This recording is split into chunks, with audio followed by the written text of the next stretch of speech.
Hola, hola a todos. Bendiciones. Un saludo. Mueven las manos y me escuchan bien. Perfecto. Qué bueno verlos. Qué bueno sería si estuviéramos todos juntos presencial en uno de nuestros países. Pero bueno, bendito el Eterno por este medio porque nos permite, estando en nuestros países, poder ser convocados por el Padre y sentarnos a sus pies para poder aprender. Que ese justamente es el significado de yeshiva. Yo he usado la palabra escuela porque tal vez es la más familiar, pero realmente el concepto escuela pues tiene, en mi opinión, no aplica a nuestro contexto. Sin embargo, repito, como es con el que más nos identificamos, pero la palabra correcta sería yeshiva en el contexto bíblico, en el contexto de la Torá. Esa era la palabra que se usaba, o es la palabra que se usa, yeshiva. Y significa literalmente sentarse a los pies del maestro. Eso es lo que nos da la idea realmente de lo que hacemos. Aun cuando hay una persona que está al frente, que es el que está de alguna manera dirigiendo o enseñando, pero la idea es que quien enseñe y quienes son enseñados, estamos sentados a los pies del maestro para aprender. Y mi oración al Eterno es que realmente lo que pueda, lo que surja, lo que hable, lo que se experimente, venga de Él. Porque cuando hablamos de profetas,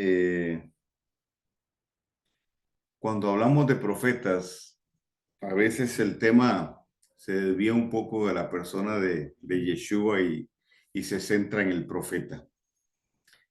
Y eso pues lo he visto yo a través de mucho tiempo, ¿verdad? Y no solo con profetas.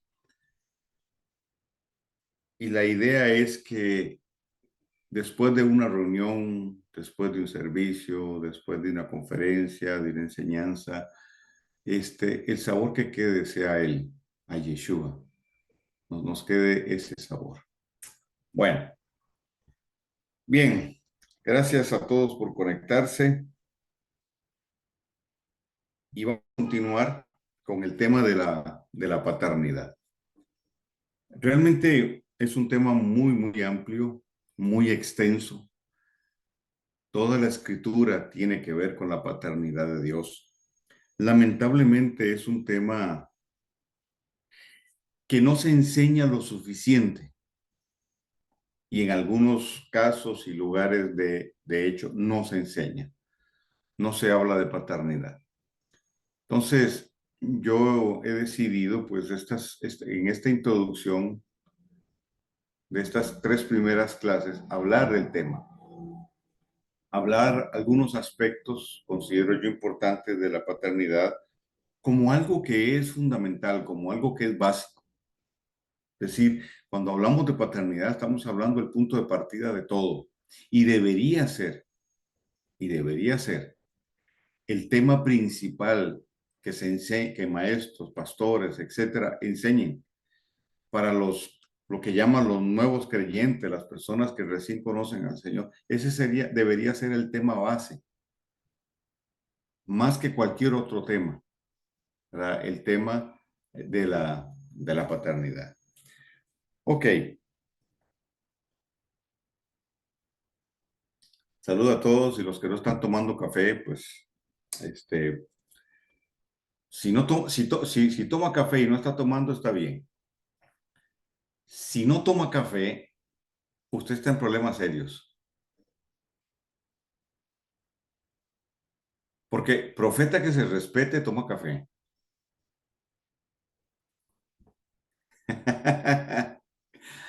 Además de que de ahí es bíblico, ¿no? Dice aquel versículo que sin café es imposible agradar a Dios. Y también dice que el justo por la fe vivirá. No, el justo por el café vivirá. Esa es la versión de Carlos Soto. Bien, la clase pasada yo mencioné algo que es de donde quiero partir hoy. ¿Ok? Bueno, ya me escribieron diciéndome que si no toma café, que si está en problemas. No, usted puede tomar lo que quiera, café, té, lo que usted quiera. Pero te digo algo, en el cielo solo va a haber café. Ah, bueno, y sushi. Y sushi. Café y sushi. Está bien, Luis Cruz, ¿verdad que sí? Café y sushi. Ok. Así es que, mate. Claro, se me olvidó el mate, por supuesto. Va a haber mate y van a haber humitas. Los que no han comido humitas se pierden algo delicioso. Ok, bueno. Bueno, y los buñuelos colombianos. No, hay mucho por donde. Hablé acerca de dos grandes énfasis en el ministerio de Yeshua. Uno fue dar a conocer al Padre y dos, predicar el reino. Predicar, enseñar, revelar el reino. Esos fueron dos de sus grandes énfasis. Entonces, hoy quiero ampliar un poquito ese punto, porque Yeshua lo primero que él hace es dar a conocer al Padre en el contexto de lo que han llamado Antiguo Testamento. Uh, no, no, no se habla de Dios como Padre. David es quien lo menciona en algunos de sus salmos y obviamente David tenía una revelación de la paternidad. Por ejemplo, el Salmo 27, él dice, aunque mi padre y mi madre me dejarán, con todo, el Eterno me recogerá, el Eterno me levantará, el Eterno me esconderá, el Eterno me guardará. ¿Ok? Eh, obviamente, pues eso propio de su condición, propio de su condición. Entonces, no se menciona mucho el tema de paternidad y de alguna manera, por las circunstancias que se vivían en aquel contexto que vivía el pueblo de Israel, se hablaba más de un Dios guerrero, ¿ok? De Elohei Tsebaot, el Dios de los ejércitos. Y digo propio del contexto, ¿verdad? Por las circunstancias que ellos vivían, las amenazas constantes, estar rodeado de enemigos, etcétera, ¿verdad? La conquista de la tierra prometida, ¿verdad? Requirió y necesitó de una publicidad, llamémoslo así, de parte de los líderes de Israel para, para de alguna manera enviar el mensaje de que el Dios al que ellos servían y en el que ellos creían podía fulminar a cualquier nación. Pero bueno, no voy a entrar en ese tema, pero sí en el hecho de que no había una revelación clara, profunda de la paternidad, y no es sino con Yeshua que esto empieza a darse. Y como son temas de fundamento lo que estoy dando ahorita, entonces yo le voy a pedir que usted busque Juan capítulo 17, que en términos, para el tema de paternidad, Juan es muy, muy, pero muy claro. Juan capítulo 17, en el verso 6,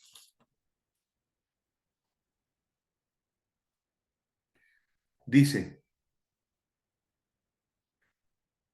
he manifestado tu nombre a los hombres que del mundo me diste. Tuyos eran y me los diste, y han guardado tu Torá. He manifestado, he dado a conocer tu nombre. ¿Ok? He dado a conocer tu nombre. Pero ve lo que dice el verso 3. Y esta es la vida eterna, que te conozcan a ti, el único Dios verdadero, y a Yeshua, a quien has enviado. Entonces, lo que Yeshua viene a hacer es a dar a conocer el nombre.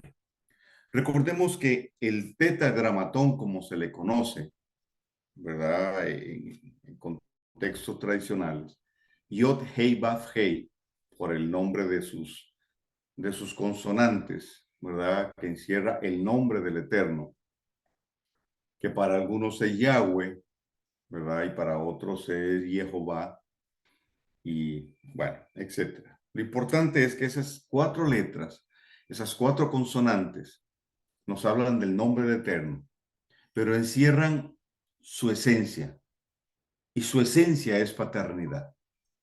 Entonces, cuando Yeshua dice, les di a conocer tu nombre, es porque en aquel contexto, repito, del llamado Antiguo Testamento,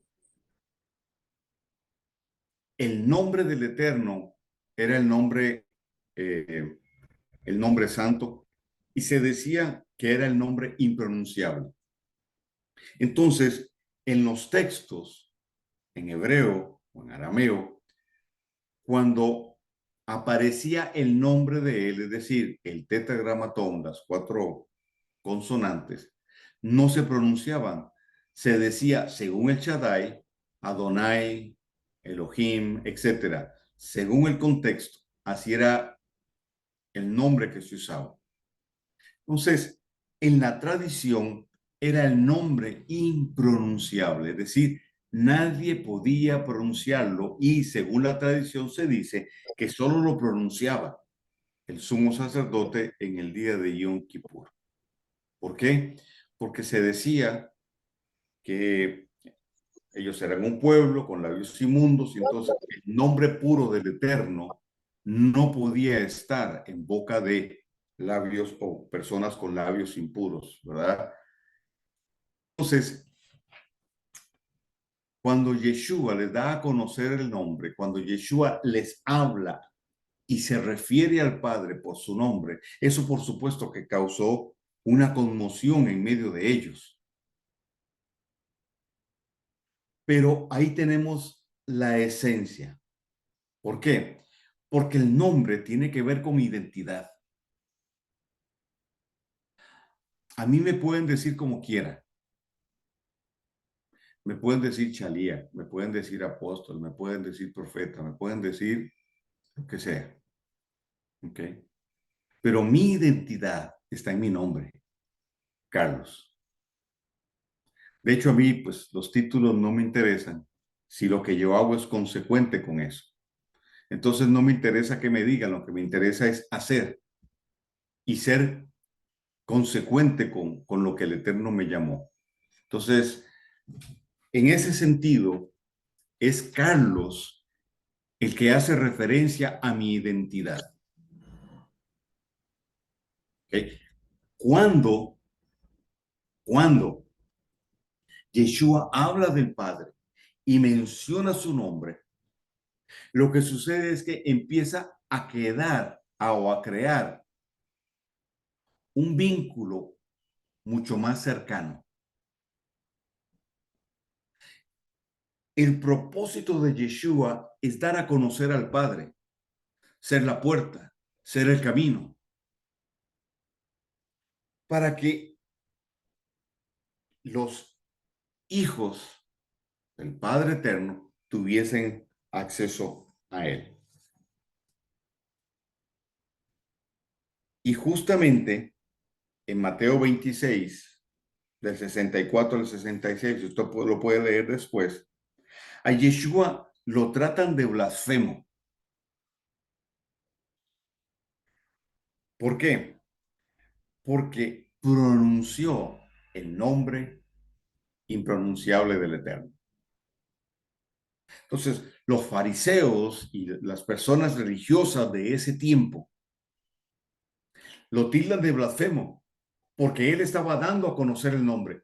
Pero los que le siguieron a él, los que caminaban con él, necesitaban de este vínculo mucho más cercano, no de la lejanía, no de aquella barrera que se creó, sino un vínculo más cercano y al Yeshua dar a conocer el nombre del Padre y ellos darse cuenta que sí se podía pronunciar, eso empezó a generar una cercanía.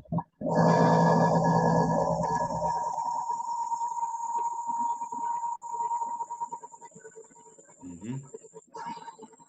Ok. Los efectos especiales no son parte de las... Ok. Entonces, ¿qué es lo que Yeshua hace? Lo que Yeshua proporciona, propicia para nosotros, es cercanía. Entonces, en ese sentido, usando la división de Antiguo y Nuevo Testamento, por ahora, vemos que en aquel primer contexto hay un padre lejano por la condición del pueblo. Pero ahora con Yeshua, un padre cercano, accesible, accesible a nosotros. Y justamente es en el nombre donde se establece la identidad y con ello la esencia de la paternidad. Yeshua dijo, quien ha visto al Padre, quien me ha visto a mí, ha visto al Padre. Quien me ha visto a mí, ha visto al Padre. Y es justamente través de Yeshua que entra ahora la revelación, no el conocimiento, sino la revelación de la paternidad. ¿Ok? Porque redención lleva a identidad. Y solo la paternidad de Dios es la que establece, reafirma esa conciencia de identidad. Entonces, una persona puede haber sido redimida, pero no necesariamente tener revelación de la paternidad de Dios. Voy a usar los términos tradicionales. Una persona puede haber sido salva, pero no tener revelación de la paternidad de Dios. Por eso, la adoración es un tema de hijos. Es decir, quien no ha nacido realmente de nuevo, no entiende, no puede practicar la adoración. ¿Por qué? Porque la adoración es para hijos. En Juan capítulo 4, Yeshua lo dice con toda claridad. Dice, la hora es y la hora viene. Cuando los verdaderos adoradores, quiere decir que hay falsos. ¿Por qué Yeshua dice los verdaderos adoradores?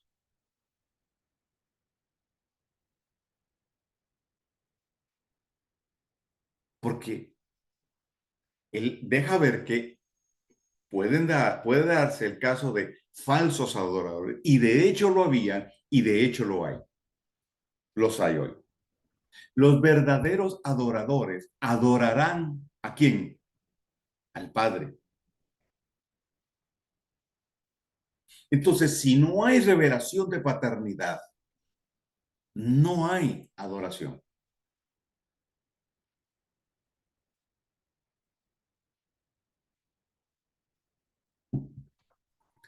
Una persona podría cantar,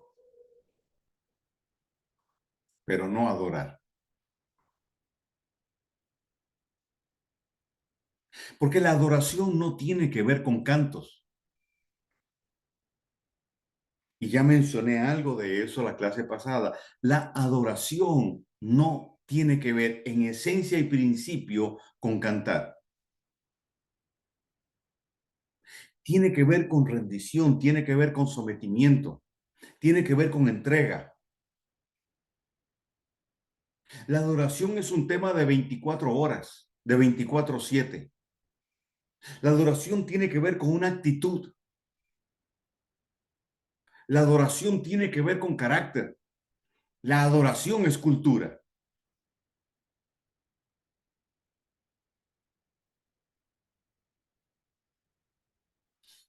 ¿Por qué? Porque en la entrega, en el sometimiento a Él, en ese altar del que habla Pablo en Romanos 12:1, morimos. Vamos muriendo al yo, a ese ego negativo que tenemos. Vamos menguando nosotros para que Él vaya creciendo en nosotros. Entonces, la adoración empieza con un altar donde se rinde el corazón. Por tanto, adorar es entrega. Pero también adorar tiene que ver con la actitud de darle a Él la prioridad.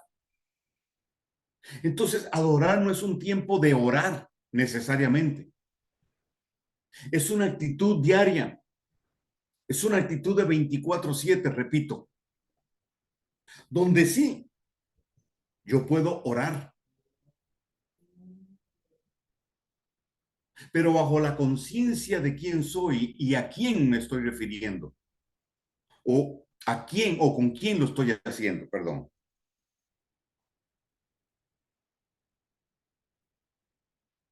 Yeshua nos da la pauta y dice, los verdaderos adoradores adorarán al Padre, coma, en espíritu y en verdad. La palabra espíritu, esa palabra hace referencia a varias cosas.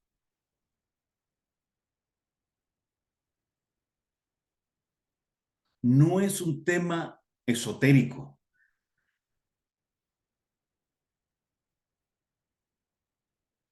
es un tema místico en un sentido, porque tiene que ver con espiritualidad. Número uno, adorar en espíritu tiene que ver con la revelación. No puede haber, no puede haber conciencia sin revelación de quién es Él.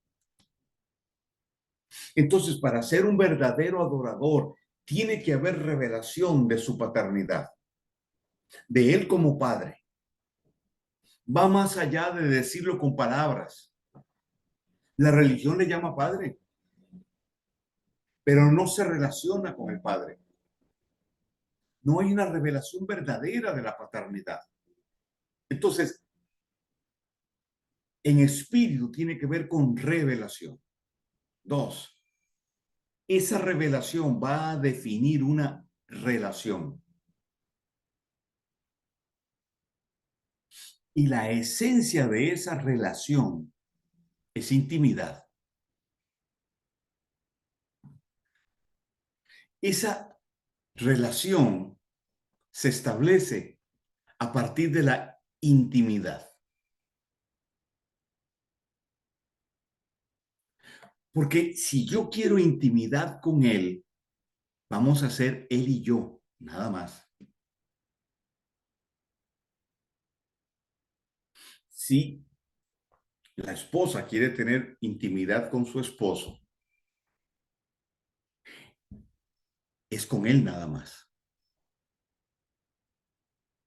No se trae al policía de la esquina, no mete al diablo ahí, no mete al pastor, al presidente de la República, no, es intimidad, son ellos dos. ¿A qué me refiero con esto? Que muchos hablan de intimidad y en medio de ese, entonces empiezan a reprender al diablo o a orar por el pastor. Eso no es intimidad. Eso se llama intercesión que tiene su lugar y tiene su momento. Pero si hablamos de una relación de intimidad, esa relación le da la exclusividad a él y la prioridad a él. Entonces no es lo que yo quiero,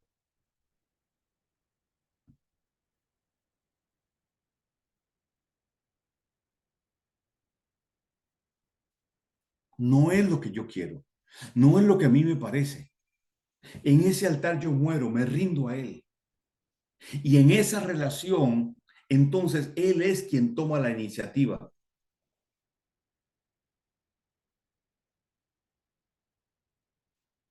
¿Ok? Él es quien toma, porque él es quien busca.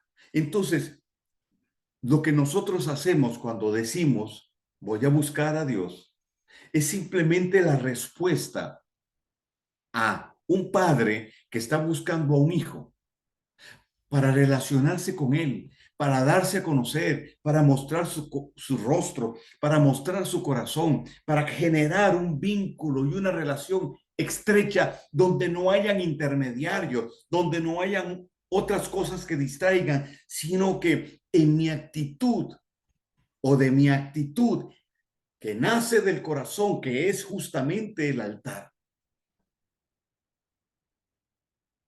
Mi prioridad es Él. Entonces, mi necesidad deja de ser algo de este plano terreno y Él se convierte en mi necesidad, que aún trasciende o que trasciende mi mente y trasciende mi alma. David le dijo a su alma, ¿por qué te abates, alma mía? ¿Y por qué te turbas dentro de mí?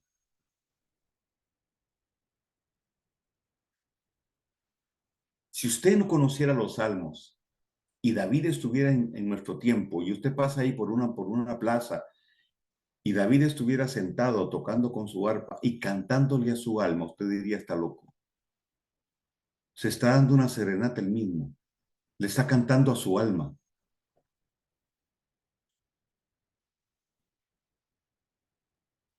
Lo que David está haciendo es sujetando a su alma, a su espíritu, porque en el espíritu, en la esencia de nuestro ser, donde está esa nueva criatura, ese ser espiritual, el ser de más adentro, como dice Pablo, ahí donde está la esencia de nuestro espíritu, dentro del Neshama, y más adelante voy a explicar qué es Neshama, es lo que nos vincula con el Padre, fue aquel soplo del Eterno sobre el muñequito de barro que él hizo.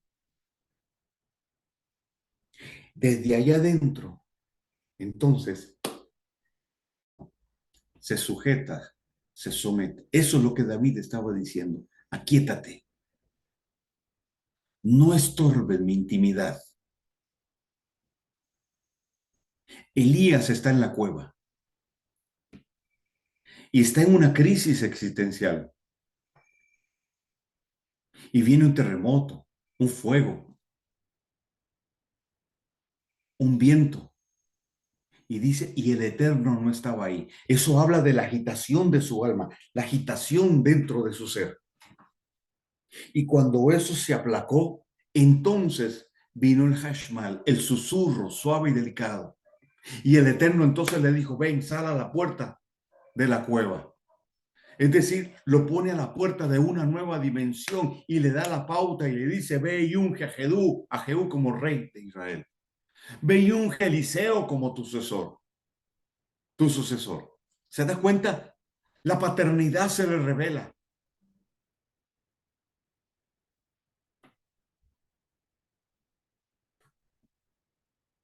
Adorar en espíritu es revelación para desarrollar una relación y esa relación tiene una calidad, intimidad.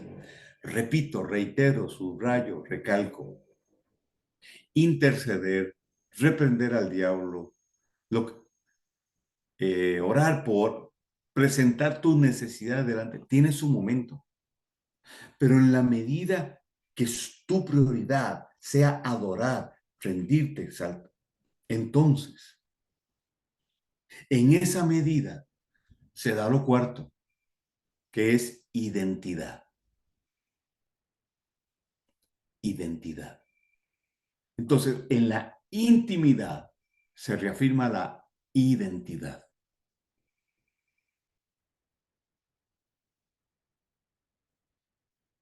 Adorar es darle la prioridad a Él. Adorar es darle a Él ese primer lugar. Entonces, los momentos cuando nos apartamos para estar con Él, es intimidad. Y es ahí donde la identidad se reafirma. Es donde crece la conciencia de quiénes somos en Él.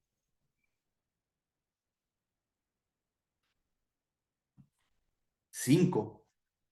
Se da entonces la identificación. La identidad me da o me trae identificación, me identifico con Él, me identifico con su obra. Su proyecto es mi proyecto, su sueño es mi sueño.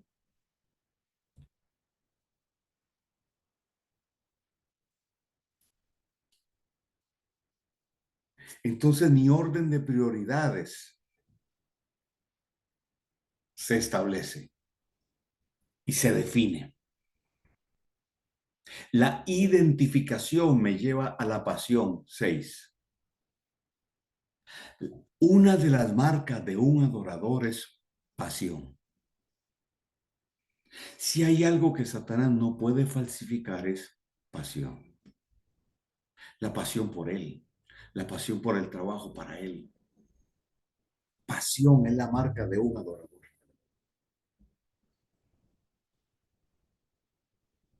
Entonces, a partir de ahí, nuestro servicio a Él irá impregnado de su esencia, paternidad. La palabra, o una de las palabras, para mí la palabra base para adorar en hebreo es lehishtahabot, que significa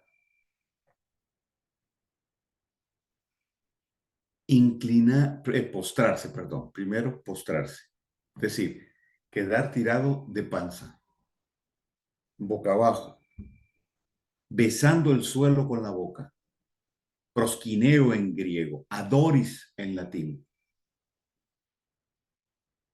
Es ante su grandeza, su majestad, yo me postro. No es un tema de lo que diga, es un tema de mi actitud. Es la gran diferencia entre el sacrificio de Caín y el sacrificio de Abel. Abel adoró al Padre Eterno con su ofrenda. Caín no tenía el mismo espíritu, porque tenía otra yeshiva. Otro era quien le enseñó a Caín. Ok. Entonces, el otro significado de esta palabra lehishtahabot es inclinar el corazón. Yo no puedo pasar 24/7 postrado, pero sí puedo vivir 365 días al año con mi corazón inclinado a Él. ¿Oí?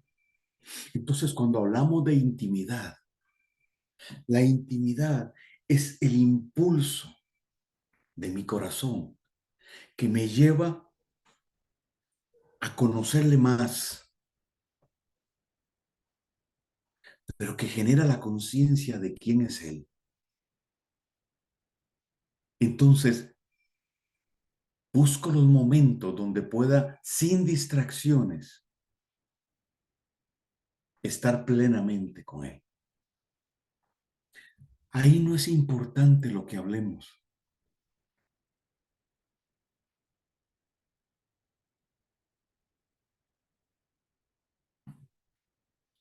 porque llega un momento, y sé que a muchos de ustedes le ha pasado, llega un momento donde nuestras palabras son torpes. No logramos con nuestro español como llenar aquel momento. Ahí es entonces donde surge las lenguas y sobre todo ese cántico que el Espíritu de Dios nos da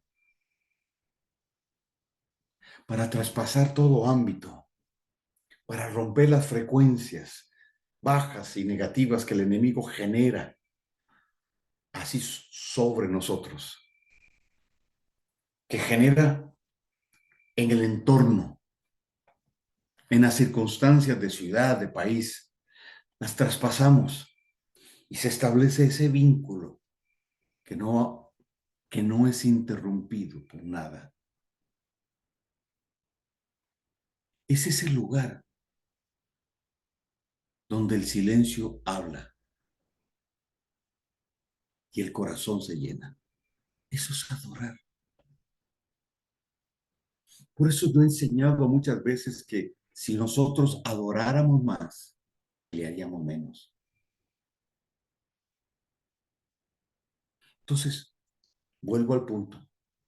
El Padre toma la iniciativa y busca esos adoradores, que para que sean adoradores verdaderos, tiene que la adoración nacer de una revelación para establecer una relación. Esa relación bajo la calidad de intimidad para que nos proporcione reafirmar nuestra identidad de hijos y una identificación con Él y con lo que Él hace y lo que Él quiere,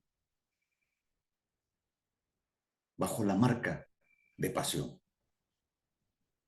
Y la palabra en verdad tiene que ver con nuestro caminar apegados a la Torá, a lo que Él ha hablado.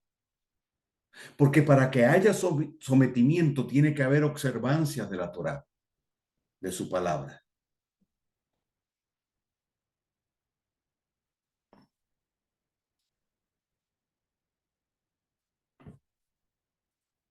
Uh-huh. Ahí es donde somos introducidos en la dimensión del amor. Busque ahí en su Biblia, Efesios 3, 16 al 19. Y usted se va a encontrar algo ahí que para mí es muy hermoso.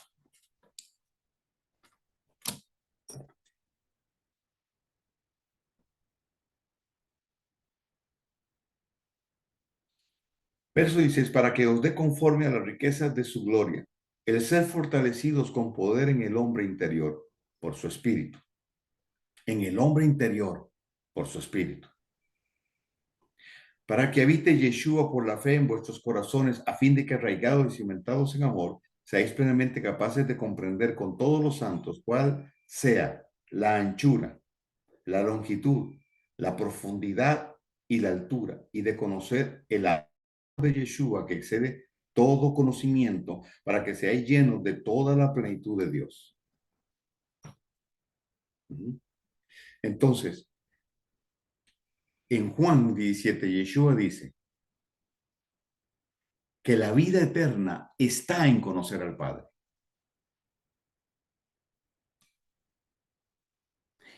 Y ahora Pablo nos dice que el amor de Dios es más que un sentimiento, es una dimensión. Léalo otra vez. Dice, de conocer. ¿Cuál es? la, la, lo ancho, lo largo, lo alto y lo profundo del amor de Dios. Ahí está definiendo una dimensión. El amor de Dios, el amor del Padre, es más que yo siento, o qué rico siento, o qué lindo lo que siento. El amor de Él trasciende lo interior al ser una dimensión, se manifiesta en lo externo también. Te envuelve.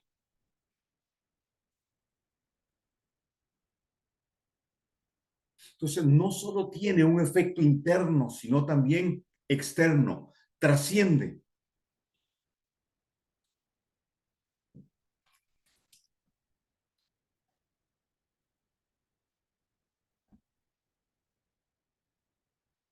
Va más allá de tu persona y envuelve tus circunstancias. Es decir, cuando nosotros hablamos de la manifestación de Dios, sea en una reunión y decimos, wow, qué gloria cayó, dicen algunos, o qué presencia de Dios. Lo que se manifiesta ahí es el amor del Padre en primera instancia. Por eso yo digo que cuando dicen aquí hubo un avivamiento o hay un avivamiento o una reunión tremenda para usar el léxico tradicional, tiene sí o sí que haberse manifestado la paternidad de Él y su amor.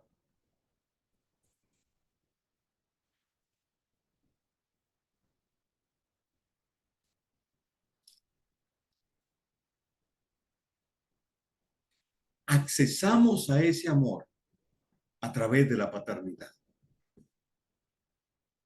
a través de la revelación de su paternidad y de su maternidad también.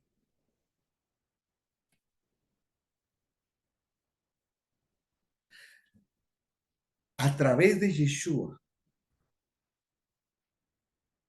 conocemos esa paternidad. Y es el Espíritu de Dios, el Espíritu de nuestro Abba Kadosh, el que nos guía en esa, llamémosle travesía.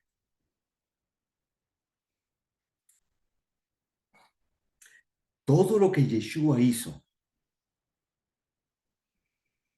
tenía la esencia de la paternidad del Padre. Por eso todo lo que Él hizo, restauró, habilitó o rehabilitó. Por donde Yeshua pasaba, el reino se manifestaba. El amor del Padre operaba.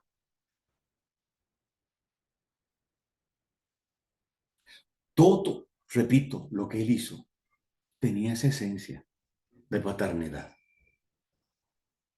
Él dijo, lo que yo veo hacer al Padre, eso es lo que hago. Lo que oigo al Padre decir, eso es lo que digo. Entonces, lo que Él hizo fue dar a conocer la paternidad de Él,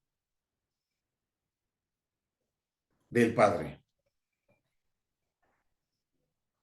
Y es justamente Él, Yeshua, quien nos introduce en el reino. Entonces, Juan en el capítulo 1, en el verso 12, nos dice, a los que le recibieron, les dio la potestad de ser llamados hijos de Dios. El nuevo nacimiento, le dice Yeshua a Nicodemo, es del agua y del espíritu. Tiene que ver con el bautismo y tiene que ver con la revelación.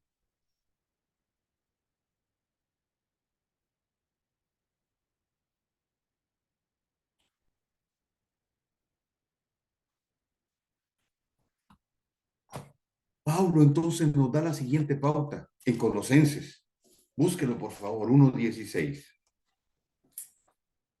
1:13, perdón.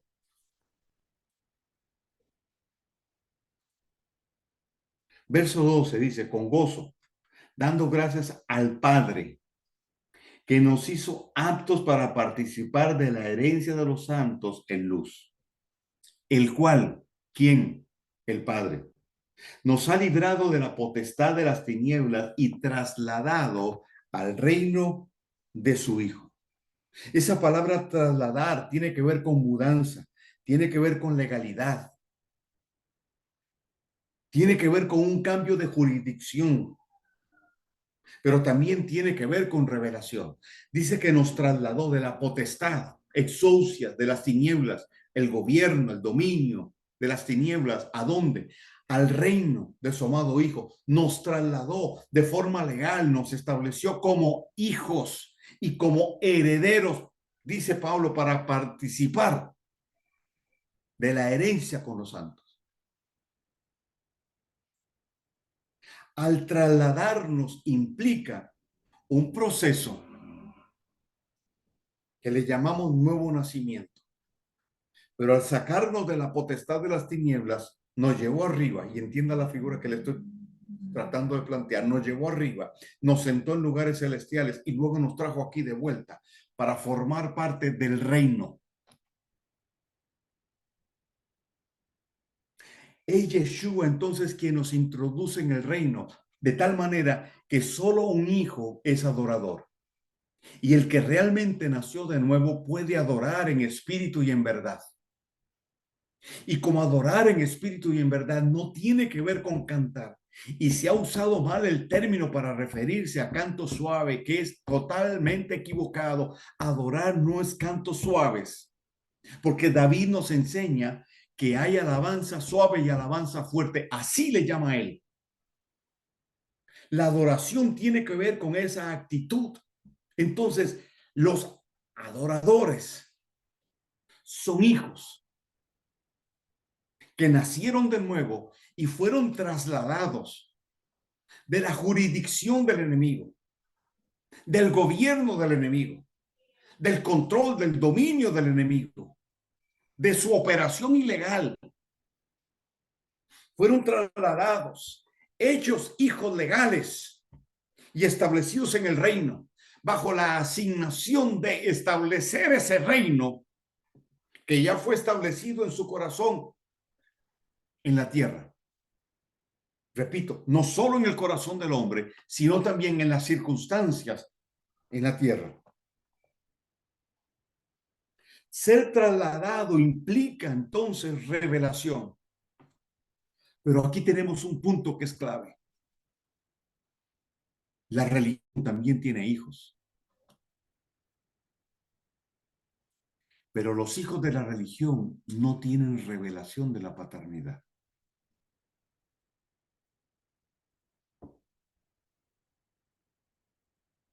Tenemos muchas personas salvas, pero no en el reino.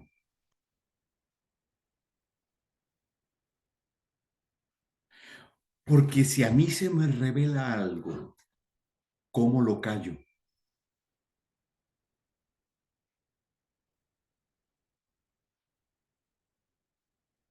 ¿Cómo lo callo?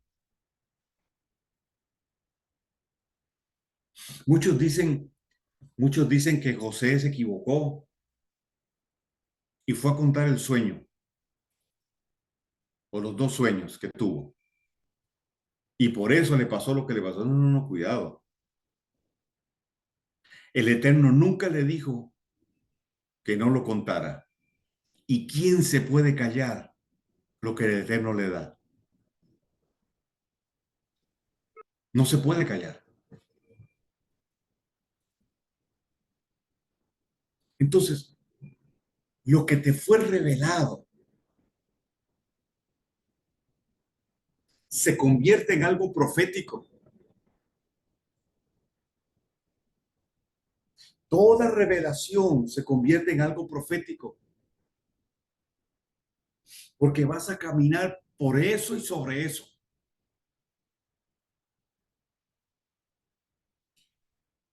Y lo profético establece cultura. Entonces, la adoración es cultura.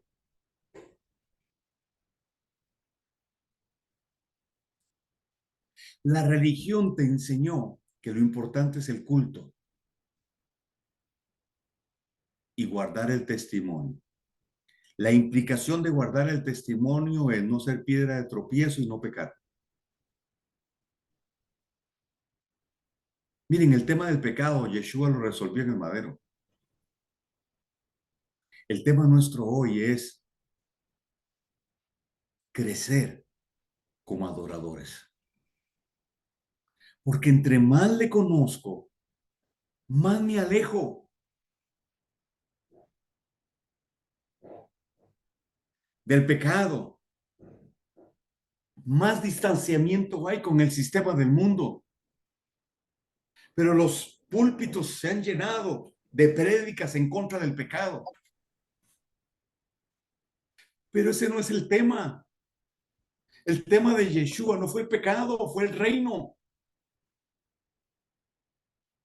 Pero la religión tiene que enfatizar el pecado. La religión no da soluciones, no da salidas. La religión no enseña que en el altar de adoración es donde rendimos nuestro ser y morimos a lo viejo. Es donde nuestra identidad se reafirma. Es ahí en esa presencia donde yo dejo de ser y empieza a ser cada vez más Él en mí. La religión enseña de pecado para generar culpa. No da puerta abierta, no te da salida, no te habla de la paternidad. Porque te necesita ahí en ese círculo vicioso, pecado, contrición, arrepentimiento, culpa, pecado, en ese círculo vicioso. El catolicismo romano usó eso y cobraba indulgencias, millones de dólares, de plata. Hicieron con eso. Y aún hoy.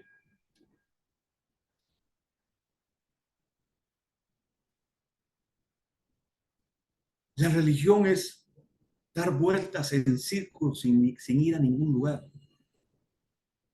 La religión no genera identidad, te la roba, porque te necesita ahí, sentado en una silla, dependiendo de cultos. Y no digo que esté mal, hablo de depender de cultos, de reuniones, porque la religión nos volvió cultocéntricos, pastorcéntricos. En la religión se vive solo de lo que el pastor predica.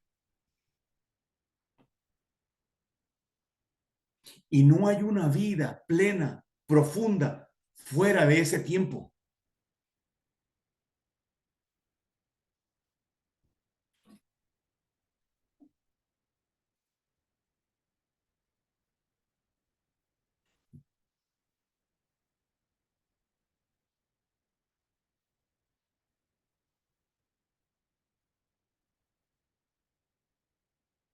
El adorador no necesita de un culto para mantener su relación con el Padre Eterno. El culto o la reunión es la convocatoria donde los que tenemos esa vida plena y estamos en esa búsqueda de Él, nos juntamos para alabarlo, para exaltarlo, para reafirmar la identidad de pueblo. El religioso, si le quitan el culto, se muere. Y el tiempo del COVID fue la gran prueba.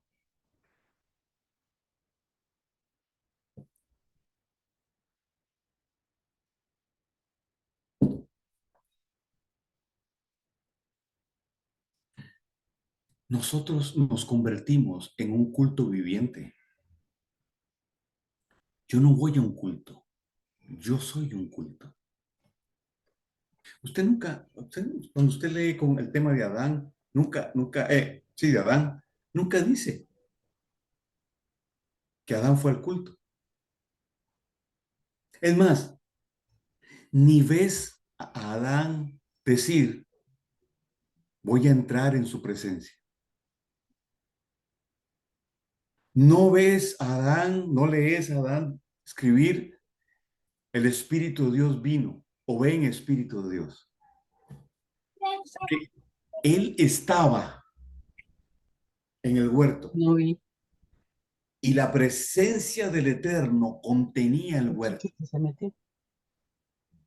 Su amor como dimensión envolvía aquel palmo de terreno. Ese.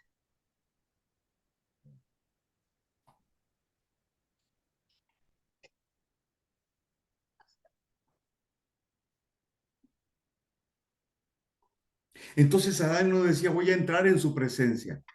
No, él vivía estaba contenido con.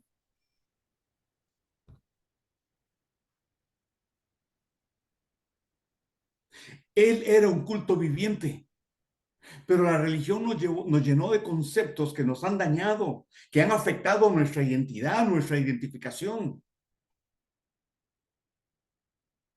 Nos dijeron que tenemos que entrar en su presencia. Yo no entro en la presencia.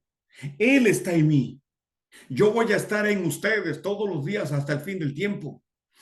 Les dejo mi ruach, mi espíritu. Él los va a guiar a toda verdad. El Espíritu de Dios no viene y se va. Ese es un concepto del Antiguo Testamento. Está en nosotros. Nosotros vivimos bajo lo que dijo Elías. Vive el Eterno en cuya presencia soy, estoy y me muevo. Perdón, Eliseo. En cuya presencia soy, estoy y me muevo. El adorador no se sale de su presencia, vive en la intensidad de su presencia.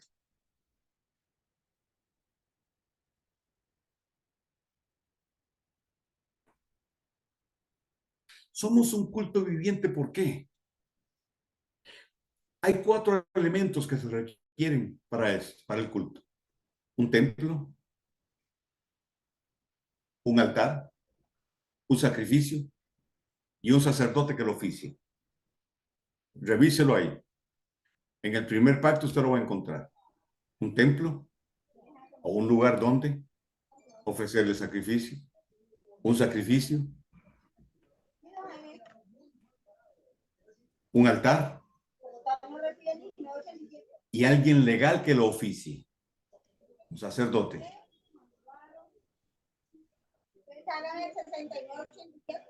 ¿Qué hizo Yeshua de nosotros?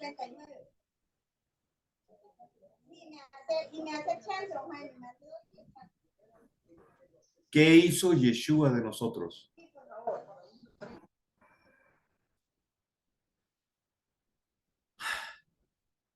Somos un reino de sacerdotes. Todos somos sacerdotes. Todos. Ay, no, es que él es el sacerdote de la casa. Eso es equivocado. Ella también es sacerdote. Ellos, los hijos, también lo son. Vea qué mal se usan los términos. Somos sacerdotes, pero también somos el sacrificio. Romanos 12:1. Presenten vuestros cuerpos o vuestro ser integral como sacrificio vivo, santo, agradable al Dios eterno, porque este es vuestro culto racional. Y ahí, eso es adoración. Entonces, somos sacerdotes, somos el sacrificio, pero también somos el templo. Pablo dice que somos el templo del Espíritu de Dios. Entonces somos templos. Y tenemos el altar donde se ofrece el sacrificio, que es nuestro corazón. Adoración es operar en esta dimensión.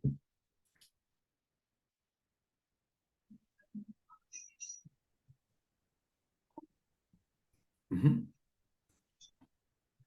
Entonces, entramos al reino o vivimos en el reino como adoradores, que oran, que interceden, que alaban, pero bajo este fundamento. Cuando le dan a Samuel el aviso, él estaba empezando el liderazgo sobre Israel. Le dan a Samuel el aviso de que los filisteos vienen a atacarlo, los enemigos acérrimos de Israel. ¿Qué es lo que hace Samuel?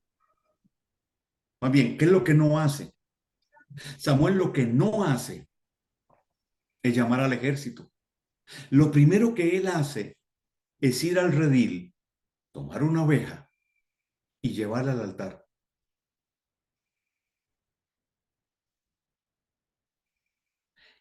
y sacrificarla.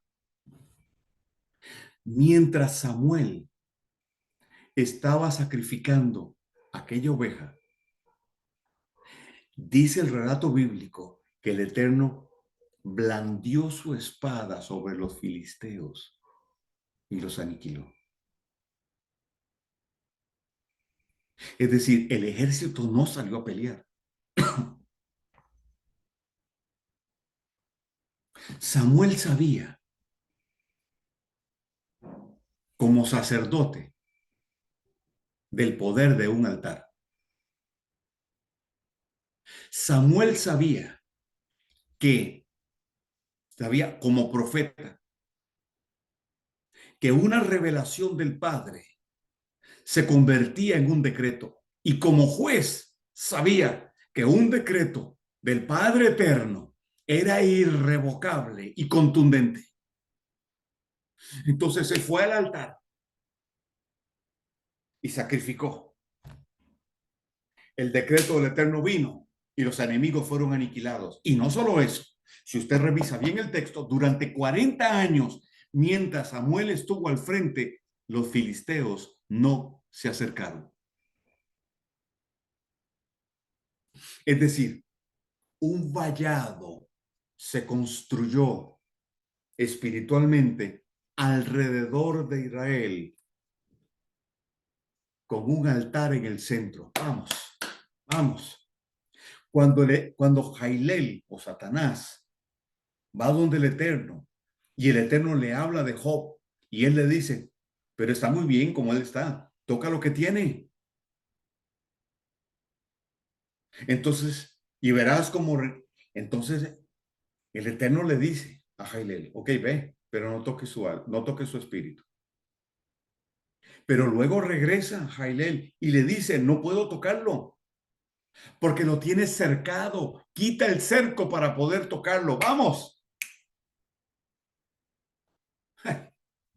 Samuel entendía de esto y sabía que alrededor de un altar de adoración el Eterno crea un cerco. Cuando el pueblo quiso un rey como los pueblos paganos y llamaron a Saúl, Samuel se fue para Ramón de Galaad y dice la escritura que ahí puso el altar.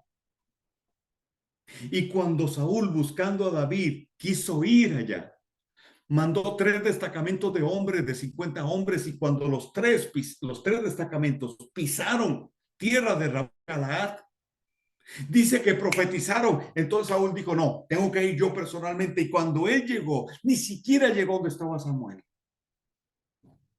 Tocó territorio de Ramón de Galaad. Él profetizó. ¿Por qué?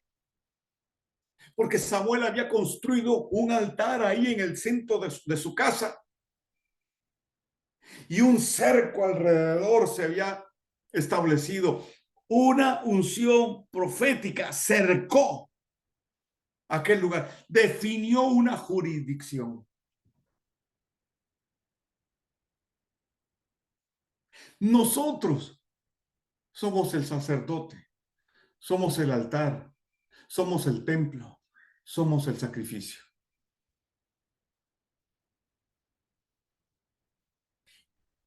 Y militamos dentro del reino.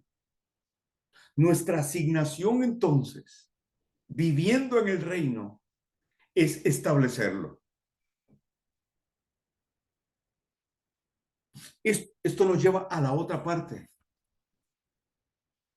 El otro gran énfasis de Yeshua es el reino, pero ya estamos en el reino.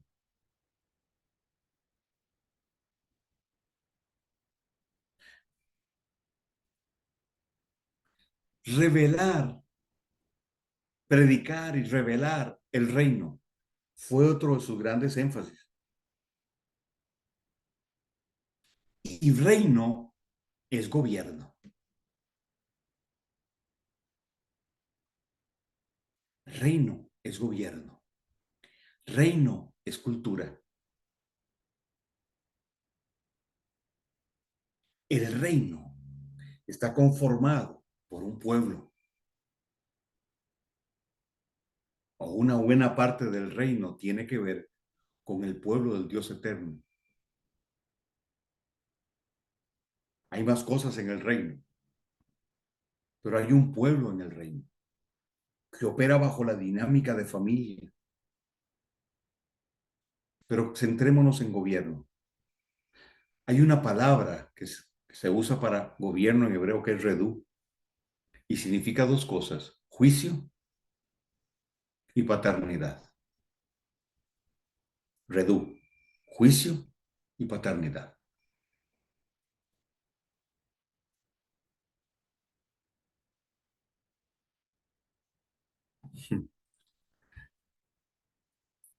Entonces, establecer el reino implica traer juicio sobre el hermanito, sobre el pastor, no, sobre el imperio de la muerte, sobre todo asentamiento que Satanás tenga en la tierra, sobre el imperio de la muerte y su manifestación visible sobre la tierra e invisible. Y ojo que yo no hablo de reino de las tinieblas, porque Satanás no tiene un reino, porque solo un rey puede tener reino y él no es reino. Él no tiene un reino, él no es rey. La palabra que se usó para Satanás es príncipe. No llegó a rey. Usted dirá, pero sí, en las tinieblas él tiene un reinado. Sí, pero su título no es reconocido por el Padre Eterno, quien es el que tiene toda la autoridad para entregar esos títulos de autoridad. Él no es rey. Él no tiene un reino. Él tiene un imperio.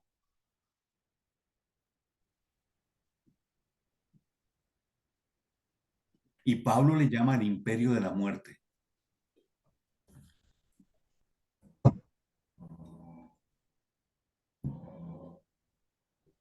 Entonces, el juicio viene. Ay, Señor. Entonces, ¿quiénes ejercen juicio? Los hijos del reino. Pero para eso tiene que haber una investidura, ¿no es cierto? Uh-huh. Ok. Yeshua dice, y las puertas del Hades no prevalecerán contra él.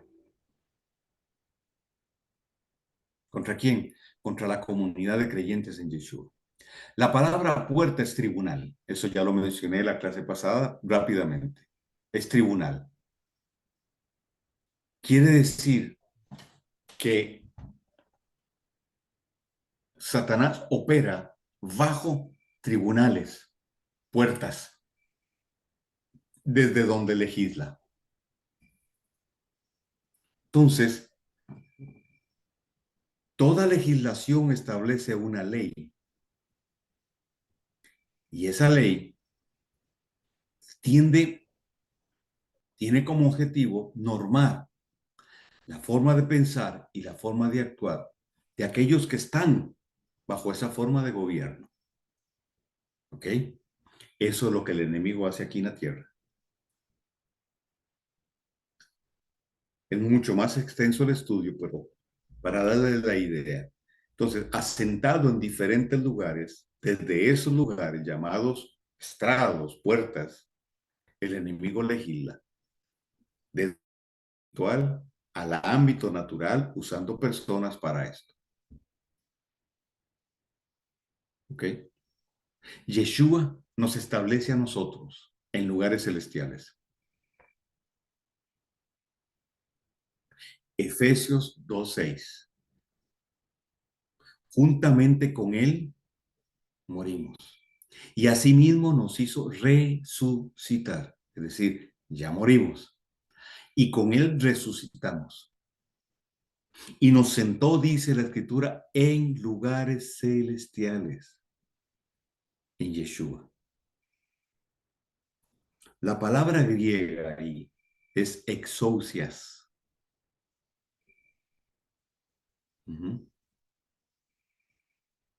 Perdón, disculpe. La palabra que se usa ahí en el griego es sunkatizo. Para los que no lo han oído, sun es una preposición por medio de, junto con, al lado de, Yeshua, obviamente. Y la palabra catizo significa tres cosas. Uno, otorgarle una silla a alguien. Otorgarle una silla a alguien. Dos, darle a alguien una posición de autoridad. Tres, llamar a alguien como juez. ¿Me sigue? Entonces, cuando dice que Él nos hizo porque nos entregó una autoridad, una silla, una posición de autoridad como jueces. Porque ahí en Mateo, en el verso 19, en el 18, nos habla de las puertas del Hades. El verso siguiente dice, ¿para qué? Conforme o de acuerdo a lo que fue legislado en la tierra, en los cielos, perdón, tengas autoridad para atar y desatar en la tierra. Vuelvo, cito todo los dos versos.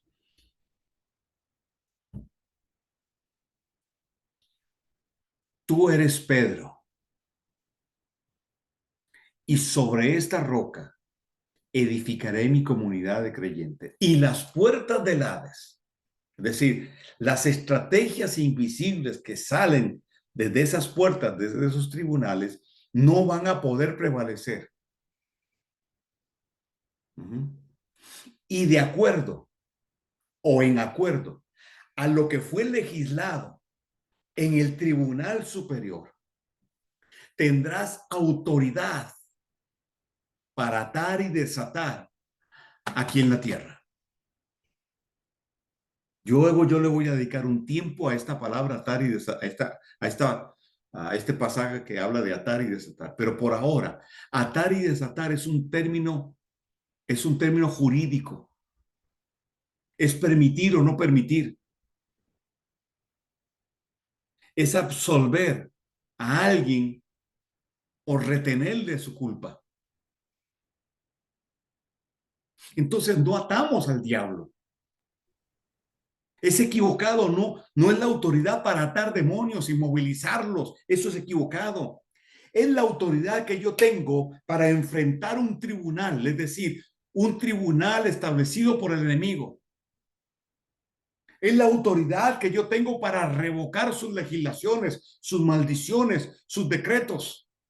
Es la autoridad que yo tengo para remover la tiniebla y establecer la luz del reino. ¿Me sigue?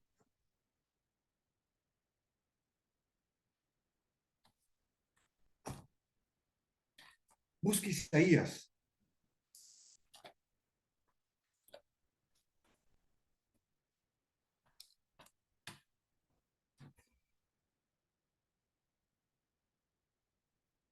Busca Isaías, por favor.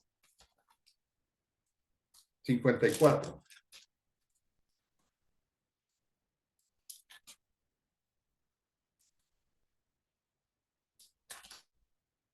17. ¿Lo tiene? Su versión seguramente dice, ninguna arma forjada contra ti prosperará y condenarás toda lengua que se levanta en tu contra en juicio, porque esta es la herencia de los siervos del Eterno. Uh-huh. Oiga la otra versión. Ningún tribunal asentado en ilegalidad podrá legislar contra ti. Mas tú como un tribunal legal, ¿porque un tribunal? Porque sos juez. Mas tú como un tribunal legal revocarás toda sentencia en tu contra, anularás toda sentencia en tu contra, porque esta es la herencia de los hijos del Eterno. ¿Se da cuenta? El escenario es un tribunal. El Eterno nos establece en lugares celestiales para que bajo esa condición, esa autoridad que nos ha sido entregada como jueces,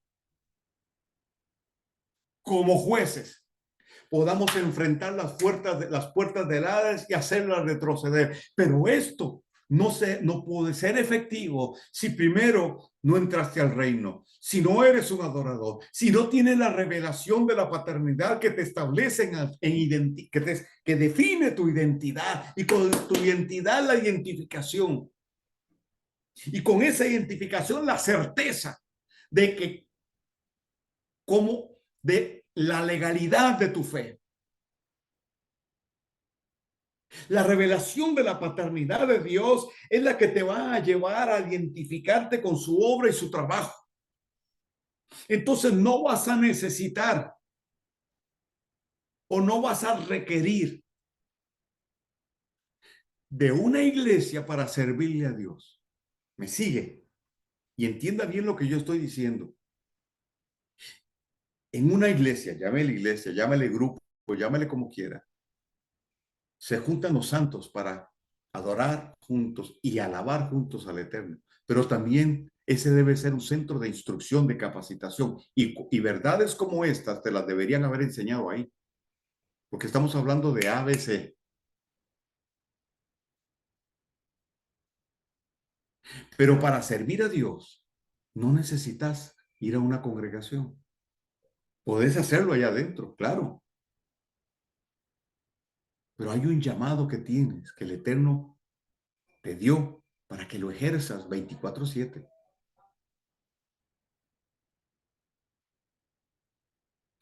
Entonces, el reino es gobierno y gobierno es juicio. Y para ejercer ese juicio, él estableció jueces. Nosotros, usted y yo, somos sacerdotes, somos hijos, todo, pero también somos jueces. Y lo segundo que significa la palabra redú es paternidad. Entonces, ¿a quiénes llamó el Eterno como jueces? A sus hijos. Entonces, antes de ser apóstol, antes de ser profeta, antes de ser maestro, intercesor, lo que sea, sos un hijo y un adorador. Porque el Eterno no busca profetas, el Eterno no está buscando maestros, no está buscando pastores. La escritura dice que lo que él está buscando son adoradores. Y solo los hijos adoran en espíritu y en verdad.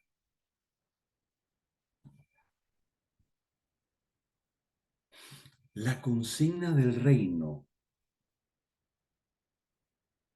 es restaurar el orden de lo que el Eterno estableció. Es rectificar, es redimir.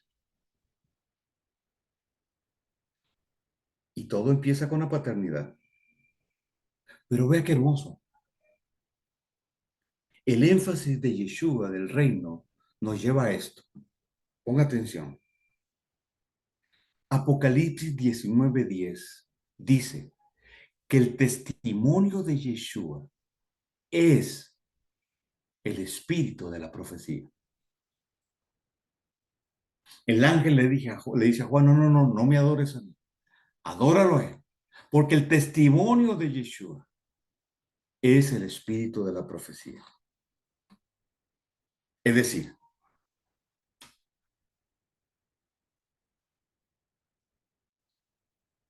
Yeshua dijo, lo que Yeshua dijo, lo que Yeshua hizo, fue el cumplimiento de lo profetizado. Cuando dice el testimonio de Yeshua, ¿cuál es el testimonio de él? Lo que él hizo, lo que él dijo. Porque todo lo profetizado por los profetas en la antigüedad apuntaban a Yeshua. En él tuvo cumplimiento. Uh-huh. Por tanto, él es la esencia de la profecía, pero también el el río que nos encausa hacia el cumplimiento pleno de todas aquellas profecías que faltan por cumplirse.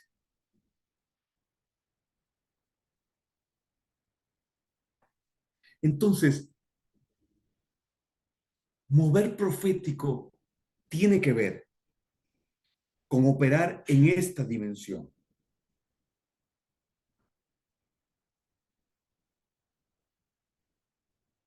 La esencia de la profecía, la sustancia de la profecía, es Yeshua. Y hay un testimonio que lo avala, porque en él converge todo. Y de él, como un río, somos encausados al cumplimiento de todo lo que fue escrito. Eso es mover profético. De tal manera que caminamos sobre lo que ya fue profetizado, caminamos sobre lo que ya fue hablado, avanzamos haciendo retroceder las puertas del Hades, estableciendo un juicio, avalados por la autoridad que el Padre nos ha dado, alimentados por por la adoración, esa relación estrecha de intimidad.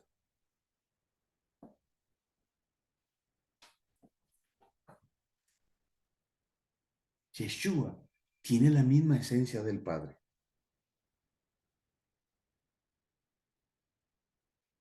y esa esencia la puso en nosotros.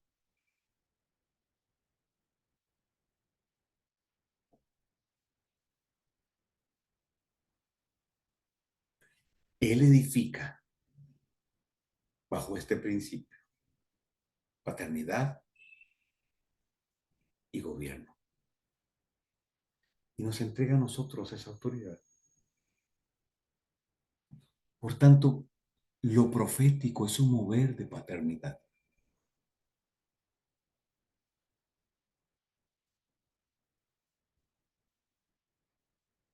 De traer a casa a los hijos,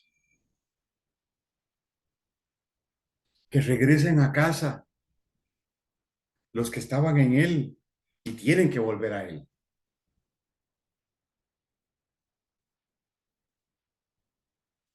Lo profético es un tema de paternidad y de identidad.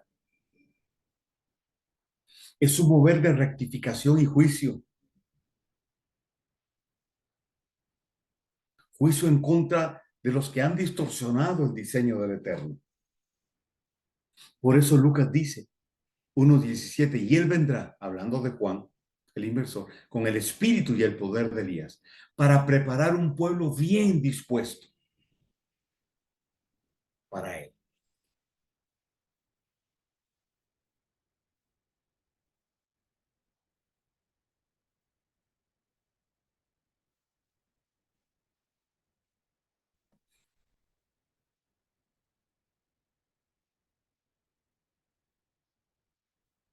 un pueblo claro en su identidad.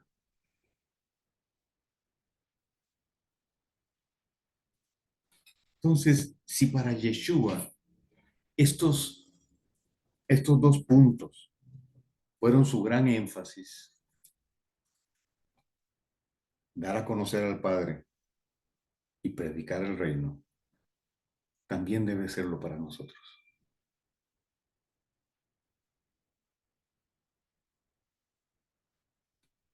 Todo lo que hacemos debe llevar la marca, la esencia, la sustancia de paternidad.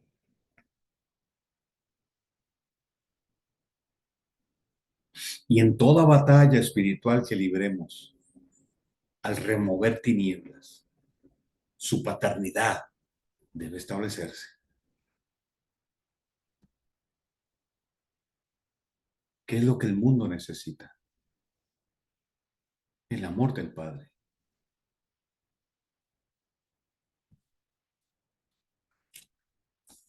Entonces, ¿cuál es la gran motivación de la evangelización? Llenar templos o llenar la tierra de su gloria. Yo lo he dicho en otras ocasiones. Muchos, voy a usar al azar ahí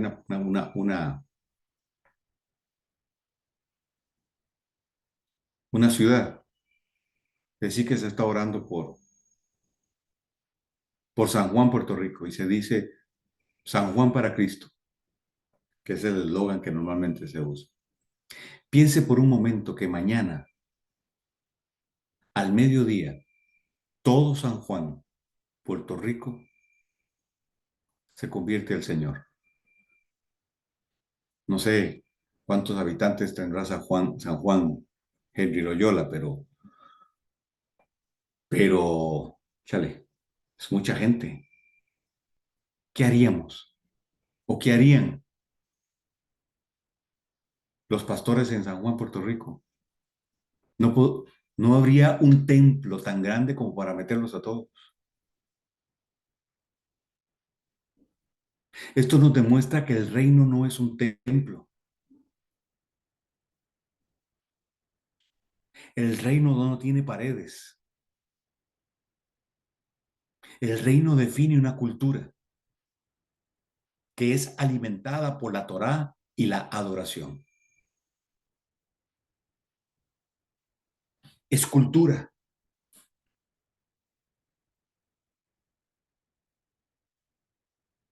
Es cultura.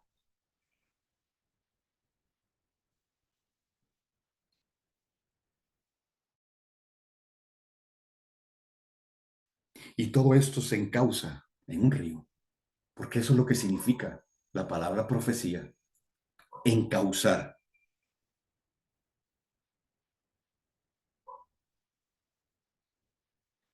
Sí, eso es cierto.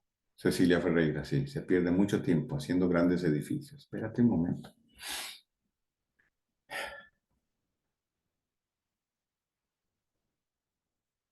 El reino de Dios es magisterial, es enseñanza, también es un estado de derecho.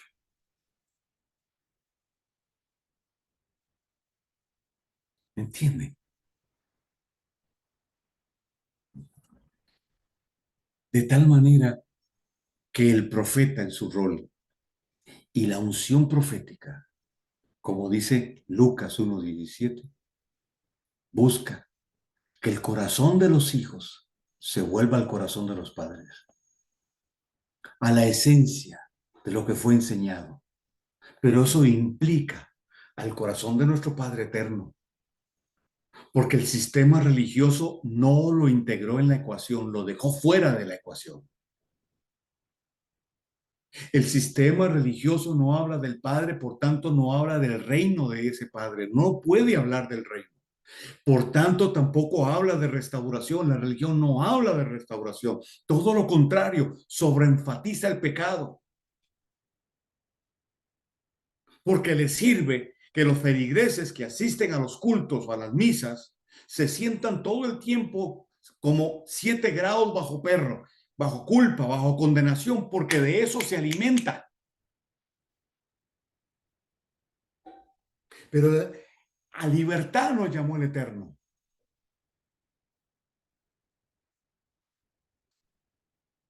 En el altar de adoración es donde se nos caen las escamas que nos metió la religión. La revelación nos abre los ojos. Y ese es el rol del profeta, trabajar en eso y contribuir en este tiempo a levantar una nueva generación profética con una perspectiva totalmente diferente, con una motivación totalmente diferente, con un paradigma cambiado. Para eso es esta escuela. Es un recurso, es uno de los recursos para esto, justamente. Por eso nos convoca el Eterno para aprender. Y lo digo con toda humildad, para aprender todos. En este momento estamos 155 en el chat, en el Zoom. Es para todos nosotros.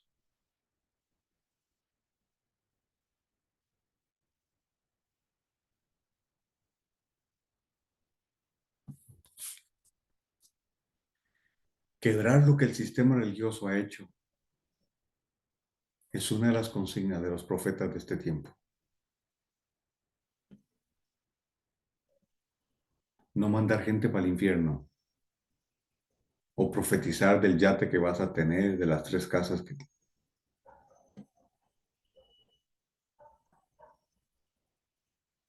Es levantar a sus hijos a que asuman la posición que Él entregó, que Él Padre dio.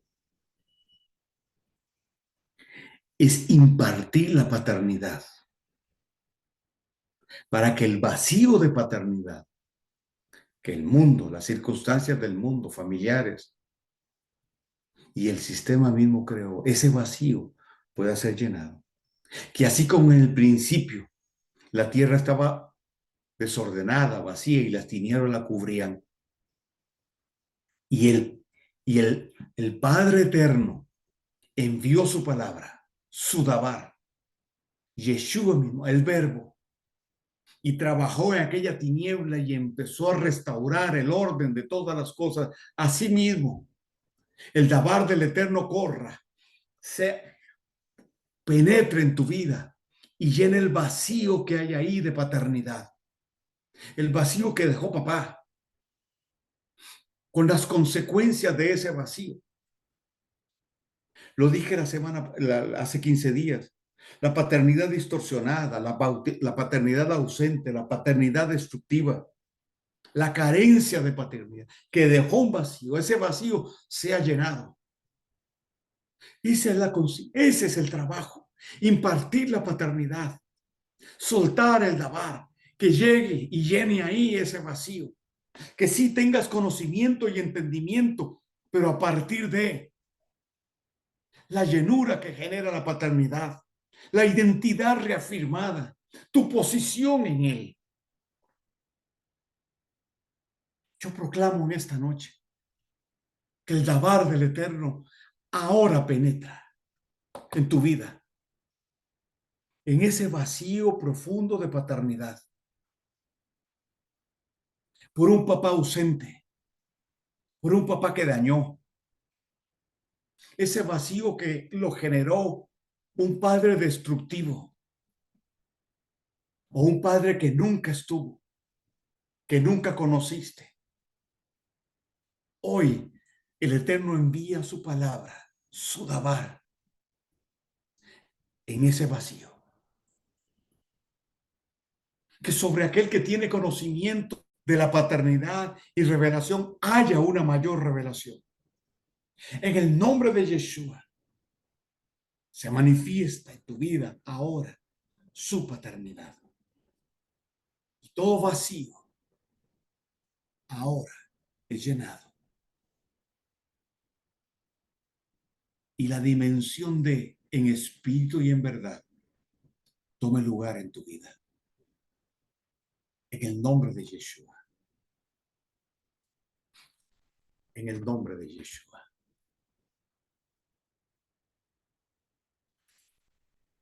Y mi gente bella,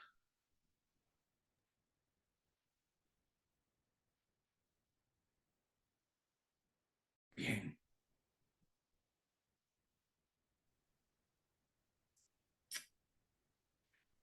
hay una manifestación de la dimensión de su amor. Ahí donde tú estás, te envuelve esta dimensión. Trasciende tus circunstancias. Algunos para ser sanados, otros para reafirmar esa identidad de hijo, otros para que disfruten de eso. El Eterno te va a llevar a conocer esa dimensión, pero esto es solo para adoradores, para gente que persevera en la intimidad.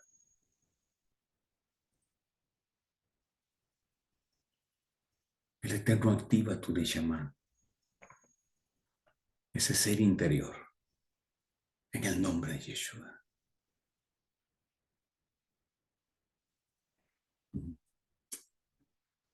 Amén. Bien, mi gente, los amo mucho. Los dejo con Ivonne y luego nos despedimos. Así es. Gracias, hermosa palabra, precioso tiempo. Gracias a todos que tuvimos una transmisión muy tranquila, ¿verdad? Sin tanto problema. Cada día vamos aprendiendo a hacerlo mejor. Quiero pedirles a todos, recordemos la ofrenda para honrar a nuestro Shaliach, que quienes está llenando nuestro depósito de este manjar, de esta riqueza, de esta unción, de esta sustancia tan poderosa y tan especial. Así que, por favor, si usted tiene para ofrendar, honrar al Shaliach Carlos Soto con esa ofrenda, ya sabe que allí en el chat de la escuela está colgada información dependiendo del país donde usted está, donde usted se encuentre. Algunos me han hablado en privado y les he dado la orientación. Así que si alguien debe hacerlo de Estados Unidos o Puerto Rico, girarle de manera directa hasta Costa Rica, puede hacerlo, me pide los datos y vamos a usar la casa de MoneyGram para aquellos que hagan estos envíos, ¿de acuerdo? Ya sabe que no se angustie, ay, solo tengo $20, o no, es que tengo $500. Ay, no importa, bendito el Eterno, que es el que multiplica. Lo importante es que tengamos ese principio de honrar a aquel que todos los días está estudiando, está en intimidad con el Padre, para poder darnos estos exquisitos manjares que son tan profundos que podemos decir que uno de los grandes beneficios es que nos ayuda a madurar en el carácter conforme sea su llamado, pero todos como hijos podemos tener esa formación de madurez del carácter donde reposa la unción de nuestro amado Yeshua. Gracias a todos. Feliz noche. Papá. Amén. Amén. Bien, mi gente. Gracias por estar. Adelante, Alejandro. Digo, muchas gracias por ese manjar y por el esfuerzo para tocar nuestro corazón y dejarnos esa enseñanza que trasciende más allá de nuestra vida. Gracias, apóstol. Muchas gracias, con mucho gusto. Ese es mi esposito, ya lo conocieron por ahí hablando. Ok,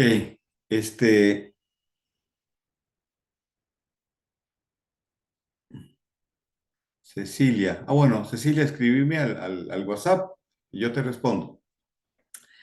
Ok, si alguno quiere, muchos nos piden, nos escriben para pedirnos el video para repasar. Pues está a la disposición, ¿verdad? Nada más nos lo solicitan y se lo hacemos llegar. No mañana, sino a partir de pasado mañana. De todos modos, en el chat lo anunciamos cuando el video ya está Está listo. Está listo. Esta Ok. vez no vamos a demorar menos. Yo creo que ya el Shabbat está organizado para enviárselos. Ah, bueno. Ujú. Sí, la vez pasada es que yo fui el que lo grabé, entonces me tocó a mí hacer todo el proceso de comprimirlo y eso, y como la tecnología me atropella, duré varios días, pero no, con Ivonne la cosa es más rápida. Gracias, papá. Bendito el Rey. Bien, gente bella, un abrazo para todos. Sí, todo el que lo quiera no me lo pida ahorita, ¿verdad? Porque lo voy a olvidar. Usted luego me escribe el privado al chat y así yo lo tengo presente para enviárselos. Gracias. Ok, abrí micrófonos. Pueden abrir los micrófonos ustedes mismos. Ábralos. Bendiciones. Gracias. Gracias, apóstol. Gracias, apóstol. Bendiciones. Gracias, Gracias. Acá de Chile, gracias por tanto. Gracias a todos. Bendiciones. Bendiciones. Bendiciones. Gracias, apóstol. Nos vemos de hoy en 15. Abrazos para todos. Abrazos. Gracias. Bendiciones. Costa Rica.